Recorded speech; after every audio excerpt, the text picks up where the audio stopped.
इसिङाव थानानै बायजोआव थानानै जायफोरा थुलुंगा बेबायदि सुबुङा जेब्लाबो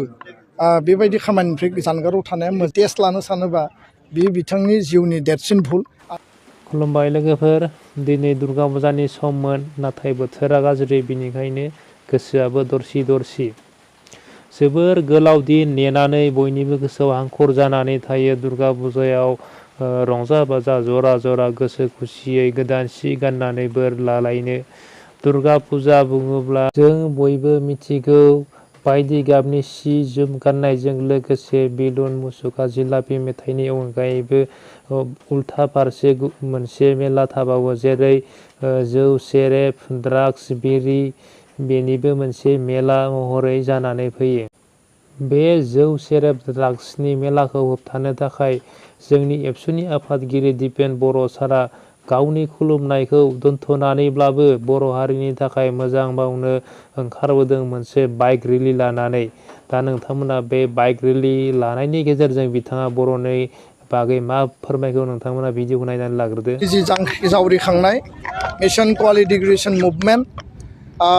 बिनि मोनसे एवारनेस आरो लोगोसे जि बड'फा गोजोरथियारि सोलायनाय मावथांखि, समाज फोसाबनाय, समाज परिबर्तननि थाखाय समाजारि बेरेखा बा एन्टि ससियेल एलिमेन्ट्स गासै फेक्टरखौ जाहाथे गैया खालामनो हायो, बिनि थांखिजों बे दुर्गा फुजानि समावबो जोंनि एबसुनि इउनिट, आनसलिक, डिस्ट्रिक्टनि आरो मिरुनि गासै मावथि बिबानगिरिफ्रा फुजा मेलायाव थांनांगौखौ दोनथ'नानैब्लाबो दिनै हारिनि सार्थआव, समाजनि सार्थआव आरो ओनसोलनि सार्थआव बे हाबाफारिखौ लादों। आं बिथांमोनखौ धन्यबाद होदों। जोंनि गोबां सिनियर दैदेनगिरिफोर फैदों, गुबुन गुबुन आफादनि दैदेनगिरिफोर फैदों। बाथ्राया जाहैबाय जे दुलाराय बर' फरायसा आफादा जोनोमनिफ्रायनो बर' हारिनि थामोनथा रैखाथि, बर' हारिनि समाज आरो हारि जौगानायनि थाखाय जोङो हाबा मावबोदों। बड'फानि आदर्शजों जोङो जेब्लायबो समाजखौ जोङो गेरेमसा हारि दानायनि थाखाय खामानि मावदों। दा बे बेलायाव जोङो नुदों जे जोंनि ओनसोलाव ड्राग्सनि जि इम्पेक्ट, जौ जुवानि जि इम्पेक्ट, दा दुर्गा फुजा, बिनि उनाव लक्षि फुजा, राज मेला, गोबां माखासे फुजा मेला फैगोन। फुजाखौ बयबो खुंनांगोन, बे जोंनि धोरोमारि मोनसे आस्था आरो बिसास, गुबुन गुबुन माहारिनि, बर' हारिनिबो आस्था आरो बिसास। खिन्थु बे फुजा मेलानि नामाव बेयाव माने जौ जुवानि दुमदाखाल, बेयाव नोङो ड्राग्स, बेयाव नोङो मानसि लांखारनाय, चाइल्ड मेरिज बायदिसिना बेयाव माखासे माने बे आइनि कार्यकलाप, समाज बेरेखा हाबाफारिफ्रा सोलियो। आरो दाख्लैबावै नोंथांमोना बयबो नुबाय जे जोङो आपिलल'सो होदों जे माने जौ लोंनानै जोंनि लाइमोन सेंग्रा सिख्लाफोर जायफोर स्कुल कलेजाव दङ, बिसोरो जुदि लेखा गारोब्ला, बिसोरो जुदि ड्रप आउट जायोब्ला आरो मोनाब्लियाव बबेयावबा नोङो जुदि माने बेदर लानानै, जौ लानानै जुदि 50 जन 100 जन मानसिया जुदि साइड लानानै जुदि गावनि जिउ धंस' खालामनायनि खामानिखौ जुदि आरम्भ खालायोबा, बेजों हारिया लस जागोन। बर' हारिनि सासे लाइमोननि जिउ खहा जानाय, लाइमोननि जिउ आस'खान्दा जानाय माने हारिनि खहा। दा बे बाथ्राखौ जों आपिल होनायावनो बिथांमोना बर' बाजार इउनिट, आनसलिक माने इउनिट एबसुखौ गाग्लोबदों, जोंनि सेंग्राफोरखौ बुदों। जों दुखु मोनाखै, जों गाज्रि मोनाखै, खिन्थु बे जोंनि फार्म वार्निं जे खुनु कारनाव एबसु अफिसखौ हामला खालामनाय, एबसु अफिसाव फैनानै बुफैनाय, माने निसानि तान्दबाव जोंखौ हामला खालामनायखौ जाहाथे एनादार टाइमनि थाखाय रावबो एनकारेज खालामा, रावबो साहस खालाया। आरो बिनि जि परिनाम बेयो भयंकर जागोन। खारन एबसुआ रावखौबो बुनो थाङाखै, एबसुआ रावखौबो माने हमथानो थाङाखै। एबसुआ आपिल होदों जे समाज आरो हारिनि सार्थआव जौ जुवा, ड्राग्स, उन्दै बैसोआव हाबा जानाय, हिउमेन ट्राफिकिं, बेफोरनिफ्राय गोजानाव थानांगौ। आरो बेखौ लानानै गोलाव सम जोङो 50 बोसोर हाबा मावबाय, मावलांगोन। जि बाधा बिघ्नि फैया मानो, जि चेलेन्जेस फैया मानो, दुलाराय बर' फरायसा आफादा सौसिलांगोन। जाय दैदेनगिरि फैया मानो आनसलिक, इउनिट, डिस्ट्रिक्ट, सेन्ट्रेलाव, बिसोरो एबसुनि संबिजितनि आधाराव खामानि मावगोन आरो एबसुनि फिरफिलाखौ गोजौआव दैखांनानै खामानि मावगोन। बेयाव जुदि सोरबा सौग्रावोबा मोनसे आफादजों रावबो इन्डिभिजुवेला मालाबाबो देरहाया। आरो आफादा गावनि निति आदर्शनि सायाव खामानि मावो। सोरबा इन्डिभिजुवेला गावनि निति आदर्शखौ बावगारनानै हारि बेरेखा बा समाज बेरेखा खामानियाव बे लिप्त जायोबा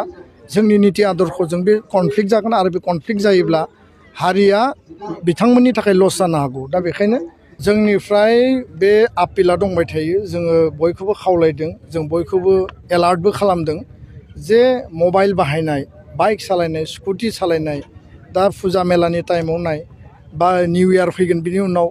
माने डिसेम्बर जानुवारि फैगोन पिकनिक बा टुरिस्ट माने हटस्पटफ्राव थांगोन बेयाव एक्सिडेन्ट जानानै थैनाय बेयाव आनरुलि बाइक माने राइडिं गोबां माखासे थासारिफोरा दिनै सोलिगासिनो दङ दा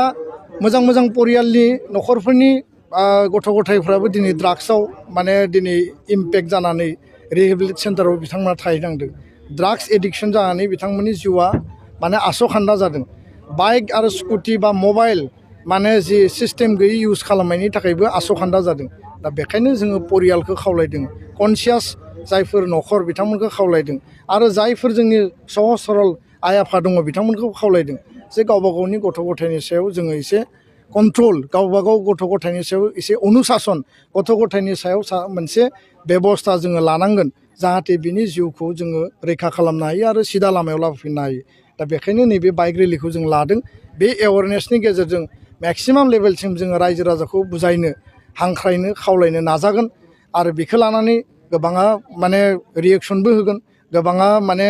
नेगेटिभबो बुंगोन नेगेटिभ बुंग्राबो गोबां दङ आरो जायफोरा नेगेटिभ बुङो जों बेखौ आशिर्बाद होननानै साननानै लायो खारन गोबाङा बुंगोन जे बाइक सालायना रेलि खालामनानै एवारनेस खालामनानै बेजों मा लाब जागोन बेसेबां सांग्रां जागोन आरो एबसुआ बेखौ खालामनायखायसो दिनै बर' हारिनि समाज बेबस्थाया नैबे लेभेलाव कन्ट्रल जाफैदों आरो जिखिनि दङ जों बेखौ साक्सेसफुलि हागोन होननानै जोंहा बिसास दङ गोजोन्थों बर' बाजाराव जानाय जाथाय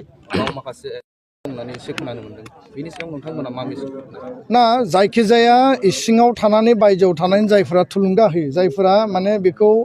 माने मा होनना बुङो थुलुंगा होनायनि गेजेरजों बेबायदि माने गाज्रि खामानिफोरखौ मावनायनि थाखाय जायफोरा इन्स्टिगेसन होयो बेबायदि सुबुङा जेब्लाबो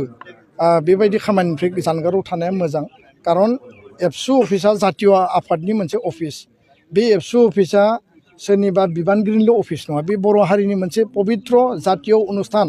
आरो बेबायदि अफिसखौ गाग्लोबनाया माब्लाबा नोंनि गथ' गथायाबो बे अफिसाव फैनानै हाबा मावफैगोन बे अफिसनि गेजेरजोंनो हारि दानायनि खामानिया सोलिगासिनो दङ आरो कन्टिनिउवासलि सोलिगोन दा बेखायनो बेफोरबायदिया माने गावनि माने सर्ट माखासे